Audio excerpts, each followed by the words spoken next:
টিকটকে পরিচয়, অতঃপর প্রেম। মাত্র 6 মাসের প্রেমের সম্পর্কে বিয়ের আশ্বাসে একাধিকবার কাটান একান্ত সময়। তবে বিয়ে করার কথা বলতেই টাল বাহানা শুরু করেন প্রেমিকা আশিক। এখন স্ত্রী স্বীকৃতি পেতে বাধ্য হয়ে 5 দিন ধরে অনশনে বসেছেন প্রেমিকা প্রিয়া আক্তার। এর বাসায় আসছি আমি, ছাই আশিক আমার স্বীকৃতি দিব, আমার এতটুকু। আমি ওর জন্য আমার ফ্যামিলি, আমার আত্মীয় স্বজন সবার কাছে কালার হয়ে গেছি, কেউ আমার দিকে তাকাইতেছেও না। আমি চাই আশিক আমার স্বীকৃতি দিবে এতটুকু। ও কি জন্য আমার সাথে এগুলো করছে, ও আমার সাথে ফিজিক্যালি সবই করছে। আমি চাই ও আমার স্বীকৃতি দিবে, আমার এতটুকু, নাহলে আমি এই জায়গায় মরে যাবো, নাহলে ফাঁসি দিয়ে দিব। আশিকের প্রেমের মোহে পরিবারের সাথে সব সম্পর্ক ছিন্ন করেছেন তরুণী। আর কখনো ফিরবেন না বাড়িতে। প্রেমের টানে পরিবারের কাছে এমন লিখিত অঙ্গীকারও করে এসেছেন প্রিয়া। ভালোবাসার প্রমাণ দিতে গিয়ে এখন লোক সমাজে মুখ দেখানো দায় হয়ে পড়েছে তার। আমি ওর জন্য আমার ফ্যামিলি, আমার আত্মীয় স্বজন সবার কাছে কালার হয়ে গেছি, কেউ আমার দিকে তাকাইতেছেও না। প্রেমিক নিজে বারবার অনুরোধ করে প্রিয়াকে যেতে বলেন শরীয়তপুরের বাড়িতে। তাই সাহস করে রক্তের সম্পর্ক ছিন্ন করে চলে যান প্রেমিকা। লাপাত্তা প্রেমিক আশিক। আমার বাবা মা বলছে যে আমি ছেলে চাই না, আমার ফ্যামিলি চাই।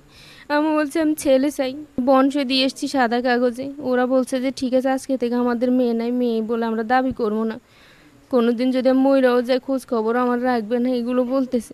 কারণ ওর জন্য আমার সব দিক দিয়ে শেষ হয়ে গেছে। আমি যে কারোর চোখ দেখামো কোনো কিছুই নাই আমার। প্রিয়া আক্তার ফেনী জেলার আনন্দপুর ইউনিয়নের বাসিন্দা। তিনি চট্টগ্রামে একটি বেসরকারি হাসপাতালে সেবিকা হিসেবে কর্মরত। তার অভিযোগ, ঈদের আগে ঢাকা থেকে তাকে শরীয়তপুরে নিয়ে আসেন আশিক। ঈদের দিন সকালে ঢাকা যাওয়ার উদ্দেশ্যে প্রেমিক আশিক মোল্লার সাথে উঠিয়ে দেয়। যাত্রাবাড়ি থেকে প্রিয়ার কাছ থেকে কিছু টাকা নিয়ে উধাও হয়ে যায় প্রেমিক আশিক। আমার যা টাকা ছিল ওরে দিয়ে দিছি, টাকা নিছে আমার 24,000 টাকা আমি পাইছি স্যালারি, বোনাস টোনাস সহ ওগুলোও নিয়ে নিছে। তারপর জিনিস টিনিস যা ছিল ওগুলো নিয়ে, কানের জিনিস একজোড়া ছিল সিঙ্গেল আর গলার একটা। আশিক পালিয়ে আসার সাথে প্রিয়ার মোবাইলের সবকিছু ডিলিট করে দিয়েছে বলে অভিযোগ করেন প্রিয়া। একটা বাড়ি আমার ছাইরে দিয়া ও বলছে ও ওয়াশরুম যাবে, ওইখান থেকে আউট হয়ে গেছে।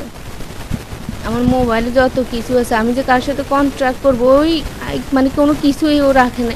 এদিকে সব অভিযোগ অস্বীকার করে আশিক জানায়, প্রমাণ লোপাট করতে নয়, প্রিয়া মোবাইল বিক্রি করতে চাইছিল বলেই সবকিছু ডিলিট করে দিয়েছেন। একান্তে সময় কাটানোর কথাও অস্বীকার করে মেডিকেল টেস্টের দাবি জানান প্রেমিক আশিক। জোর করে তোমার আনতে পারবো না, ঠিক কথাটা এরকম না।